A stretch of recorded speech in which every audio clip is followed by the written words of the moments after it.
Evening everyone. आज हम फिर हाजिर हैं लेकर एक प्रैक्टिस सेट आपके लिए। आज का प्रैक्टिस सेट मिक्स है, सामान्य अध्ययन यानी जीएस का है, समीक्षा अधिकारी फर्स्ट पेपर पर आधारित है। एक तरफ से हम इन प्रश्नों को देखते हैं। पहला प्रश्न देखते हैं, कौन सा मिलान गलत है। एक तरफ चरागाह हिल स्टेशन दिए गए हैं और एक तरफ राज्य। ऐसे प्रश्न पीसीएस में आरओ में आ चुके हैं, तो हम इसमें देखते हैं।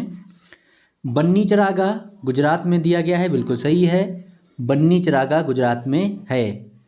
खजियार एक हिल स्टेशन है, इसके सामने हिमाचल प्रदेश दिया गया है, ये भी बिल्कुल सही है, खजियार हिमाचल प्रदेश में है। पहलगाम हिल स्टेशन जम्मू कश्मीर, बिल्कुल सही है। बुग्याल चरागाह ये सिक्किम दिया गया है, ये गलत है, और बुग्याल चरागाह सिक्किम में नहीं उत्तराखंड में पाए जाते हैं, तो यही हमारा आंसर है। पर्वतों की ढलानों पे जो चरागाह मिलते हैं जम्मू कश्मीर में, उन्हें मर्ग कहते हैं। ओके, मर्ग। और ऐसे ही चरागाह हैं कई, सोनमर्ग, गुलमर्ग और टनमर्ग। ठीक है, पयार और बुग्याल चरागाह उत्तराखंड में कहे जाते हैं। ओके, अगले प्रश्न में चलते हैं। भारत के निम्नलिखित पर्वत प्रणालियों में से कौन सबसे पुरानी है। आप लोगों को पता भी होगा, जिन लोगों को नहीं पता वो देख लें। इनमें से सबसे पुरानी पर्वत श्रेणी श्रृंखला कौन सी है? अरावली। ठीक है, इसका निर्माण प्री कैम्ब्रियन युग में हुआ था, प्री कैम्ब्रियन युग। ठीक है, प्री कैम्ब्रियन युग में हुआ था। अरावली गुजरात के पालनपुर से दिल्ली तक फैली हुई ये श्रेणी है, और दिल्ली में इसका जो भाग है उसे रायसीना हिल्स कहते हैं। उस पर हमारे देश के राष्ट्रपति का भवन बना हुआ है। अरावली की सबसे ऊंची चोटी का नाम है गुरु शिखर, जो माउंट आबू पर्वत पर है। ठीक है, नेक्स्ट प्रश्न पे चलते हैं। निम्नलिखित में से कौन सा शहर कर्क रेखा के सबसे निकटतम है? ठीक है, इन शहरों में से कर्क रेखा के सबसे निकट कौन पड़ेगा? तो इनमें से सबसे निकट है जबलपुर, मध्य प्रदेश का शहर है, कर्क रेखा के सबसे निकट है। वैसे कर्क रेखा के सबसे निकटतम बड़ा शहर राजधानी है, वो त्रिपुरा की राजधानी अगरतला है। ठीक है, ये आप याद रखें।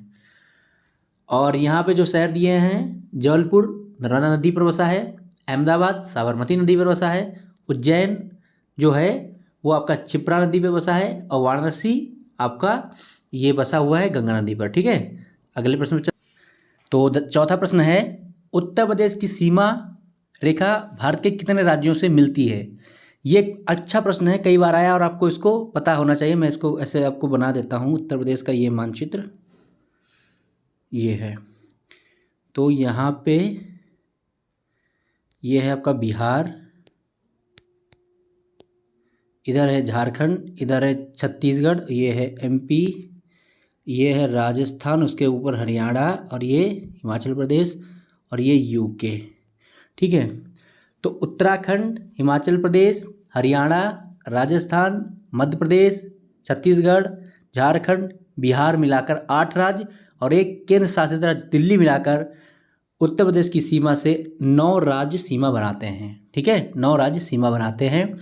सबसे छोटी सीमा कौन राज्य बनाता है? हिमाचल प्रदेश।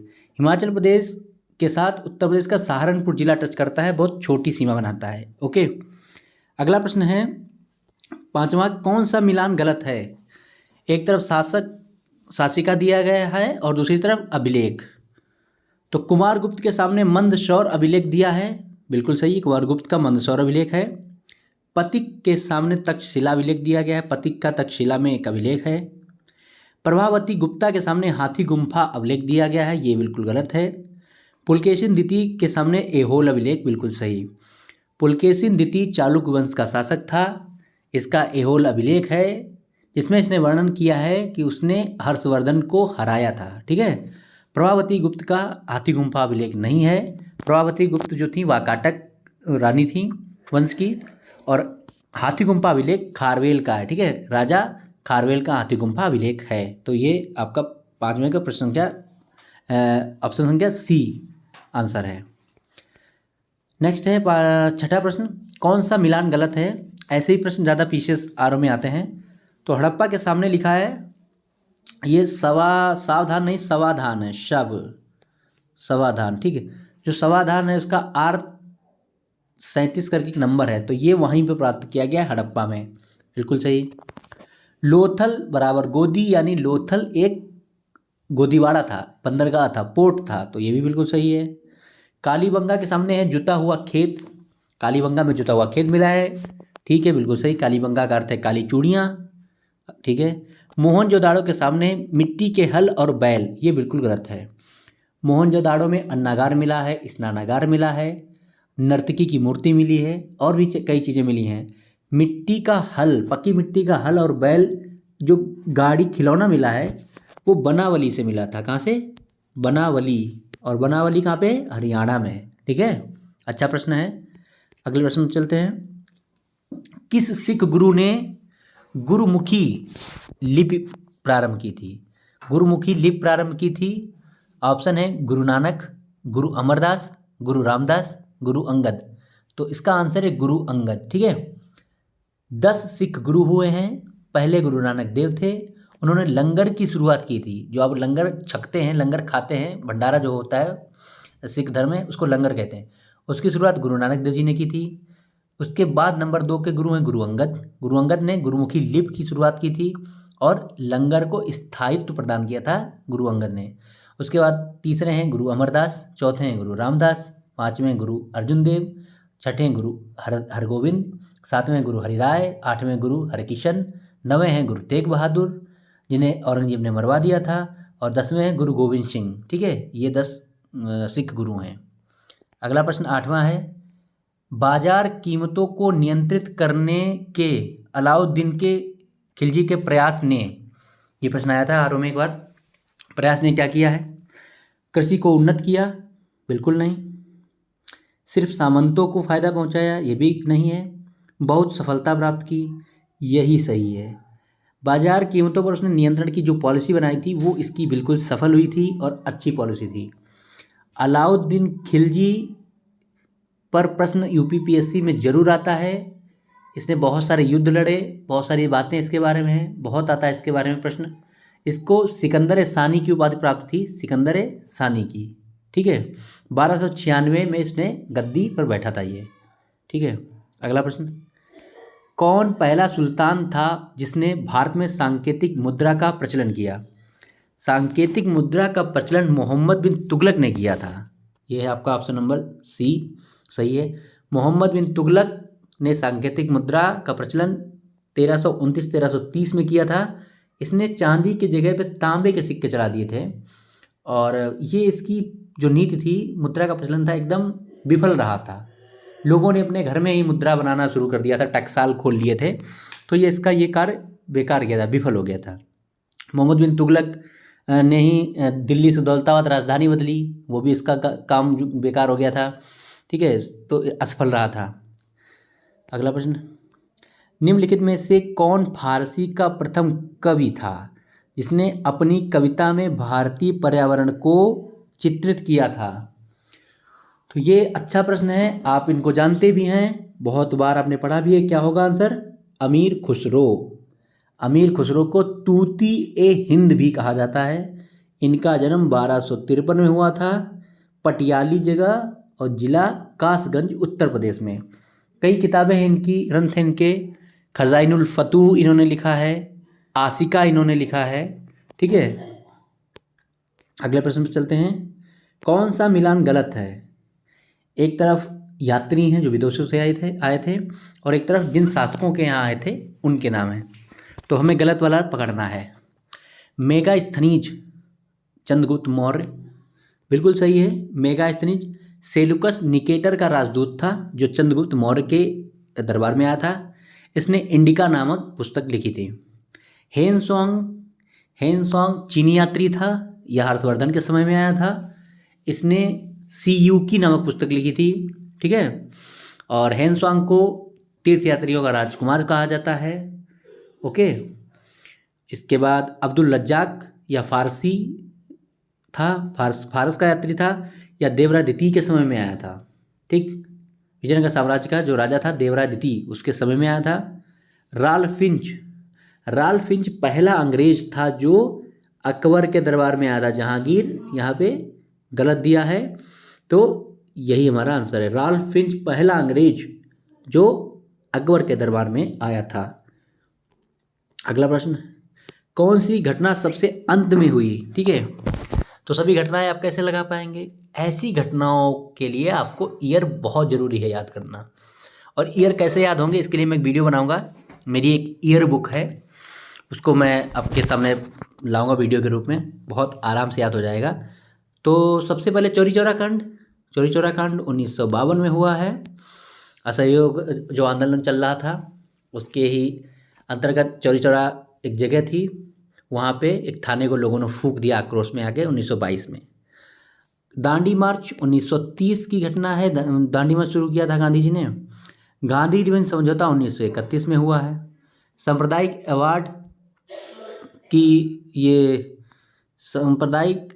अवार्ड की घोषणा यहाँ पे होना चाहिए, ठीक है, ये गलत लिख गया है।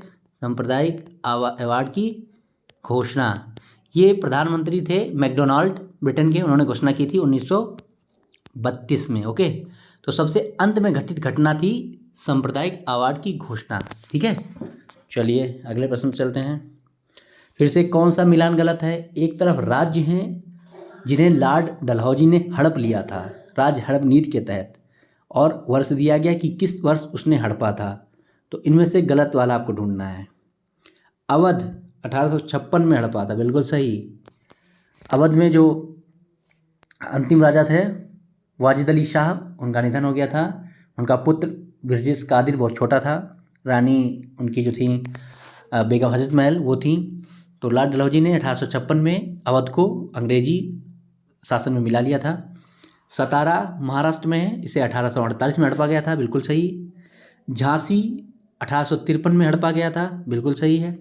संबलपुर 1850 गलत है, 1849 था। ठीक है, संबलपुर उड़ीसा में है, इस समय 1849 में हड़पा गया था, तो ये हमारा आंसर है। ठीक है, अगले प्रश्न पर चलते हैं। प्रश्न 14वां है, निम्न में से कौन सा एक असहयोग आंदोलन को प्रारंभ करने का कारण नहीं था? मतलब गांधी जी ने असहयोग आंदोलन शुरू किया, उसमें कौन सा एक कारण नहीं था? तो खिलाफत का प्रश्न, खिलाफत आंदोलन चल ही रहा था, वो तो बिल्कुल था। पंजाब में अत्याचार हुआ ही था, जलियांवाला बाग हत्याकांड हो गया था 13 अप्रैल 1919 को। रॉलेट एक्ट 1919 में रॉलेट एक्ट आया था, उसी का विरोध कर रहे थे जलियांवाला बाग में लोग, ये भी था। नमक कानून, ये नहीं है, नमक कानून तो दांडी मार्च के समय में 1930 में था। ठीक है, तो यही आंसर है।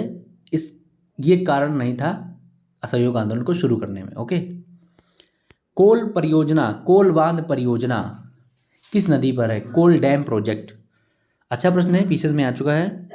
ये है सतलज नदी पर, बिलासपुर जिला, हिमाचल प्रदेश। ठीक है, सतलज नदी तिब्बत में राकसताल के पास से निकलती है, सिपकिला दर्रे से भारत में इंटर करती है, और हिमाचल प्रदेश पंजाब होते हुए सिंधु नदी में जाके मिल जाती है।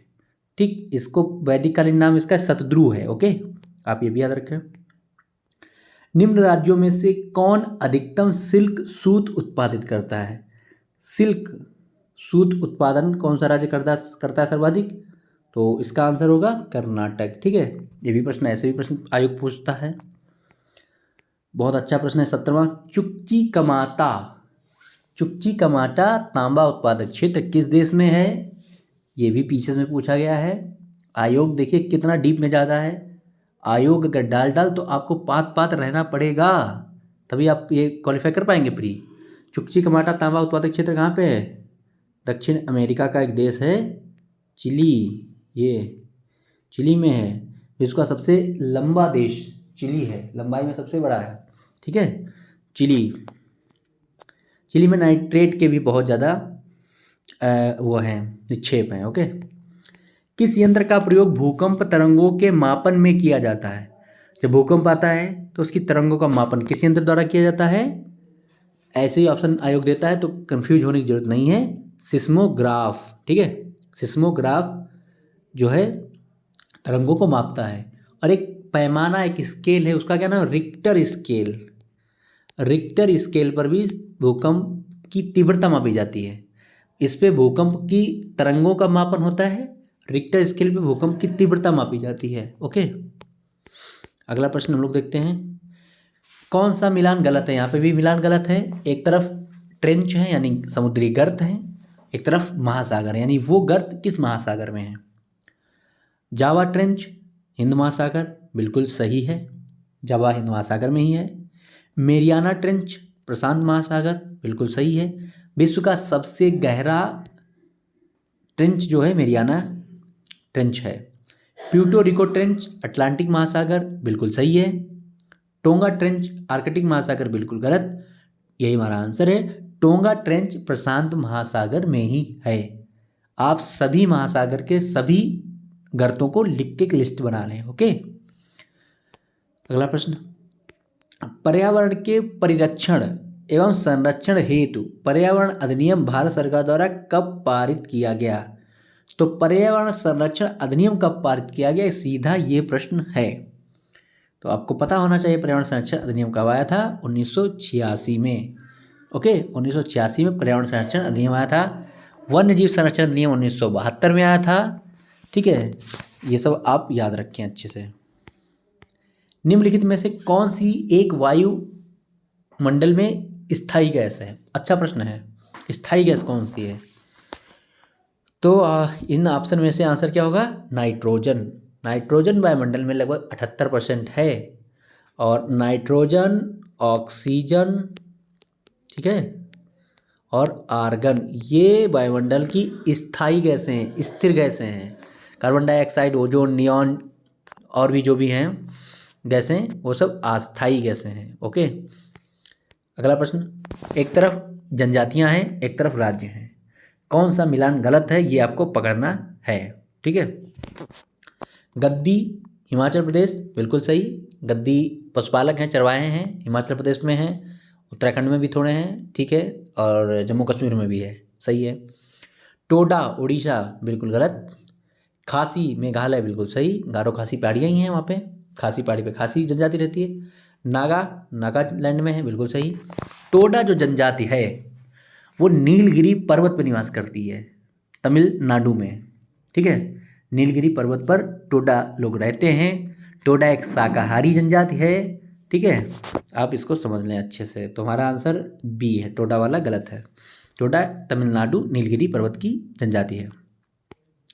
शहतूत रेशम का अग्रणी उत्पादक, शहतूत रेशम का अग्रणी उत्पादक भारतीय राज्य है, उसका नाम है कर्नाटक। ठीक है, इसको भी आप अच्छे से समझें, कर्नाटक नाम है। वीवी गिरी राष्ट्रीय श्रम संस्थान स्थित है, ये प्रश्न भी पीसीएस में कई बार आया है, सीधे याद कर लीजिए। वीवी गिरी राष्ट्रीय श्रम संस्थान नोएडा में है। ठीक है, नोएडा। ठीक, नोएडा की फुल फॉर्म पता है किसी को? New Okhla industrial development authority, ये नोएडा की फुल फॉर्म है, जान लीजिए आप। ओके, अगला प्रश्न। कोई सा मिलान गलत है, मतलब कौन सा मिलान गलत है इसमें भी, ये प्रश्न अच्छे से आते हैं। और ये मैं प्रश्न इसलिए ज़्यादा डालता हूँ इस टाइप के, क्योंकि ऐसे प्रश्न डालने से आपको एक प्रश्न से कई चीज़ें पता चलती हैं, समझ रहे हैं। तो अंतर्राष्ट्रीय महिला दिवस 8 मार्च को मनाया जाता है, बिल्कुल सही है। विश्व जल दिवस 22 अप्रैल, बिल्कुल गलत है। विश्व कुष्ठ निवारण दिवस 30 जून, बिल्कुल सही। विश्व कैंसर दिवस 4 फरवरी, बिल्कुल सही। विश्व जल दिवस मनाया जाता है 22 मार्च को। ठीक है, तो यही गलत हमारा। 22 अप्रैल को विश्व पृथ्वी दिवस मनाया जाता है। ठीक, याद रखें आप। 26वां प्रश्न है, लवण प्रभावित मृदाओं का सर्वाधिक क्षेत्रफल वाला राज्य, यानी ऐसा राज्य जिसमें सर्वाधिक क्षेत्र में लवणीय मृदा है, नमक वाली नमकीन मृदा है। सीधा सा सिंपल प्रश्न है, गुजरात। ठीक है, गुजरात में आप देखें ये एरिया है जो कच्छ का रण पूरा नमक से लेयर पड़ी हुई है, पूरा नमक ही नमक है, दलदल है पूरा नमक। ठीक है, कभी बहुत सारी पिक्चर आती है, उनमें आप गाने वगैरह देखते हैं, शूट होता है वहाँ पे, सब सफ़ेद सफ़ेद नमक फैला पड़ा है। तो गुजरात में सर्वाधिक लवण प्रभावित मृदाएं हैं। ओके, ये भी प्रश्न अच्छा है, आ चुका है। बम्बई त्रिमूर्ति के नाम से किन्हें जाना जाता है? बम्बई त्रिमूर्ति, तो बम्बई त्रिमूर्ति में इनमें से कौन होगा? देखिए आंसर क्या होगा, आप क्या लगाएंगे, फिरोज शाह मेहता, केटी तैलंग और बदरुद्दीन तैयब जी। ऑप्शन नंबर बी, ये 3 लोगों को मुंबई त्रिमूर्ति कहा जाता था, फिरोज शाह मेहता, केटी तैलंग, बदरुद्दीन तैयब जी। ठीक है, चलिए अगला प्रश्न। सत्यार्थ प्रकाश किसके द्वारा लिखा गया? सत्यार्थ प्रकाश एक पुस्तक है, वो किसके द्वारा लिखी गई है? बहुत अच्छा प्रश्न है, आंसर है दयानंद सरस्वती जी द्वारा। ठीक है, दयानंद सरस्वती जी द्वारा सत्यार्थ प्रकाश लिखी गई है। निम्न में से किसे राजा राम मोहन राय के धार्मिक सामाजिक विचारों के विरोध में प्रारंभ किया गया था? देख रहे हैं, कोई व्यक्ति अच्छा कार्य भी कर रहा है, उसके विरोध में भी यहाँ पे समाचार पत्र निकाले गए।